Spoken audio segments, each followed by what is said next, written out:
શ્રીમદ દેવી ભાગવત સાંભળતા સર્વ ભાવિક ભક્તજનોના હૃદયમાં બિરાજમાન પરમાત્માને મારા પ્રણામ।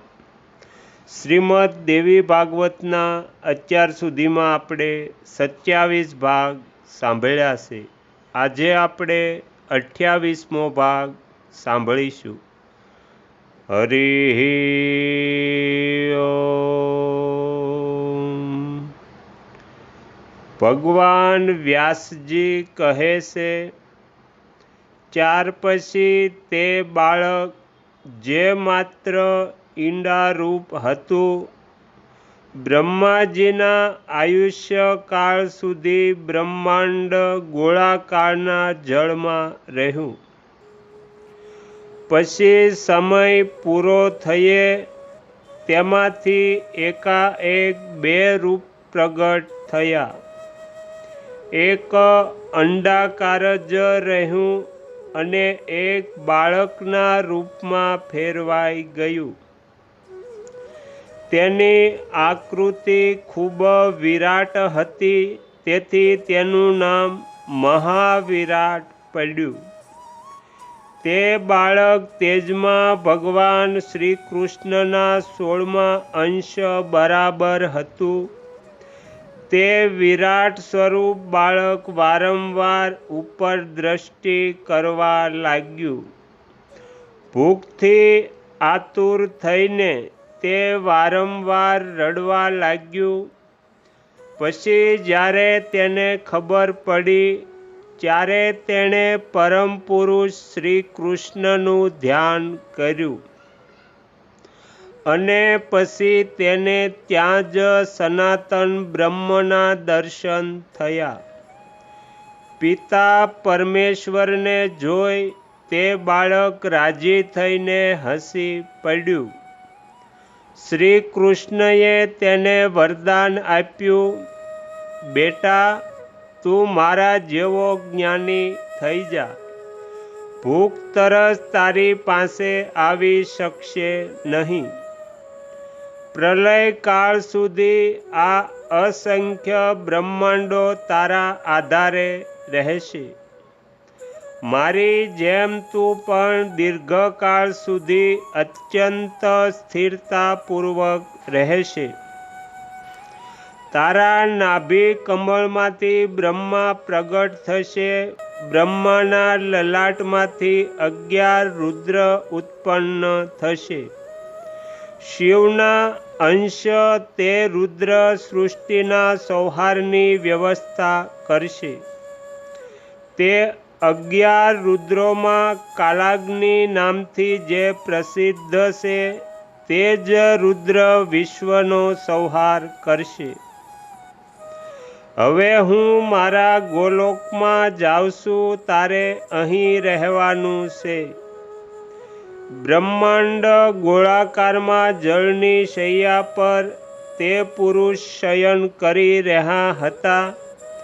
પછી જેના રૂવાડાના છિદ્રોમાંથી જે બ્રહ્માંડ ઉત્પન્ન થયું હતું, તે પરમ પ્રભુ ભગવાન શ્રી કૃષ્ણના પણ દર્શન થયા। ગોપ ગોપીઓથી શોભતા ગોલોક ધામને પણ જોવામાં તે સફળ થયા। પછી તેમણે શ્રી કૃષ્ણની સ્તુતિ કરીને વરદાન પ્રાપ્ત કર્યું અને સૃષ્ટિની રચનાનું કાર્ય આરંભ કર્યું। સર્વપ્રથમ બ્રહ્માજીથી સનકાદી 4 માનસપુત્ર ઉત્પન્ન થયા। પછી ભગવાન શિવની સુપ્રસિદ્ધ 11 કલાઓ પ્રગટ થઈ। પછી જગતની રક્ષા કરવાવાળા વિષ્ણુ પ્રગટ થયા। તે વિરાટ પુરુષના ડાબા અંગમાંથી પ્રગટ થયેલા અને શ્વેતદીપમાં બિરાજતા હતા। 4 ભુજાઓથી તેમની શોભા અનુપમ લાગતી હતી આ પ્રમાણે વિરાટ પુરુષના નાભી કમળમાંથી પ્રગટ થઈને બ્રહ્માજીએ વિશ્વની રચના કરી. સ્વર્ગ, મૃત્યુ અને પાતાળ ત્રણેય લોકના ચરાચર પ્રાણીઓનું તેમણે સર્જન કર્યું. આ પ્રમાણે મહાવિરાટ પુરુષના બધા જ રોમકૂપોમાં અનેક બ્રહ્માંડ છે. દરેક બ્રહ્માંડમાં એક એક વિરાટ પુરુષ અને બ્રહ્મા, વિષ્ણુ અને શંકર વગેરે સહયોગી દેવતાઓ રહે છે અને સૃષ્ટિની વ્યવસ્થા કરે છે. આ પ્રમાણે ભગવાન શ્રી કૃષ્ણના મંગળમય ચરિત્રનું વર્ણન કર્યું. આ પ્રસંગ સુખ અને મોક્ષ આપનારો છે. વ્યાસજી કહે છે, વત્સ, મહાદેવીનું ચરિત્ર અનંત છે. તેમની કથા ખૂબ જ આનંદદાયક છે. એકવાર નારદે ભગવાનને પ્રશ્ન કર્યો હતો અને ભગવાને તેમને જવાબ આપ્યો હતો તે હું તમને કહું છું. નારદજીએ કહ્યું, ભગવાન, પ્રકૃતિ નામક દેવીઓના પૂંજનનો પ્રસંગ વિસ્તારથી કહેવાની કૃપા કરો. કયા પુરુષે કઈ દેવીની કઈ રીતે આરાધના કરી છે? મૃત્યુલોકમાં કઈ રીતે તેમની પૂજાનો વિસ્તાર થયો? કયા મંત્રથી કોની પૂજા અને કયા સ્તોત્રથી કોની સ્તુતિ કરવામાં આવી છે? કયા દેવીઓએ કોને શા વરદાન આપ્યા છે? મને દેવીઓના સ્તોત્ર, ધ્યાન, પ્રભાવ અને પાવન ચરિત્રોની સાથે સાથે ઉપરોક્ત બધી વાત કહેવાની કૃપા કરો.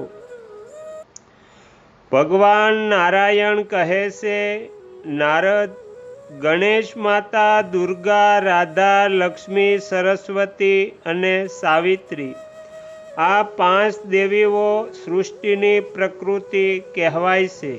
તે દેવીઓના નામ છે કાલી, વસુંધરા, ગંગા, ષષ્ઠી, મંગલ, ચંદ્રિકા, તુલસી, મનસા, નિંદ્રા, સ્વધા, સ્વાહા અને દક્ષિણા. એમના સંક્ષિપ્ત, મધુર અને વૈરાગ્ય ઉત્પન્ન કરનારા ચરિત્રોમાં પણ મનુષ્યને પવિત્ર કરવાની પૂર્ણ શક્તિ છે. સરસ્વતી દેવીનો વિગ્રહ શુક્લ વર્ણ છે. તે પરમ સુંદર દેવી સદા હસતા રહે છે. તેમના એક હાથમાં વીણા છે અને બીજા હાથમાં પુસ્તક. મુનિ, જે પુરુષ ભગવતી સરસ્વતીને પોતાના ઈષ્ટ દેવી માને છે તે બધા માટે આ નિત્ય ક્રિયા છે. શ્રીમ હરીમ સરસ્વત્યે સ્વાહા. આ વૈદિક અષ્ટાક્ષર મૂળ મંત્ર પરમ શ્રેષ્ઠ તથા બધા માટે ઉપયોગી છે. આ મંત્રને કલ્પવૃક્ષ કહેવામાં આવે છે. આ કવચના પ્રભાવથી ભગવાન શુક્રાચાર્યજી બધા જ દૈત્યોના પૂજ્ય બની શકેલા. તો અહીંયા શ્રીમદ દેવી ભાગવતનો 28મો ભાગ સમાપ્ત થાય છે. હવે પછીના વિડીયોમાં આપણે 29મો ભાગ સાંભળીશું. તમે તમારો કિંમતી સમય આપી એકાગ્ર ચિત્તે પ્રસન્નતાપૂર્વક શ્રીમદ દેવી ભાગવત સાંભળ્યું એ બદલ હું આપ સૌનો ખૂબ ખૂબ આભાર વ્યક્ત કરું છું અને આશા પણ રાખું છું કે તમને સાંભળવું ગમ્યું હશે. જો ગમ્યું હોય તો બીજા 5 લોકોને પણ સંભળાવજો.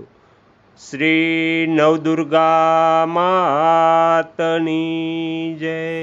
આગળના વિડીયો જોવા માટે આ ચેનલને સબસ્ક્રાઈબ કરો અને જો આ વિડીયો પસંદ આવ્યો હોય તો લાઈક કરો.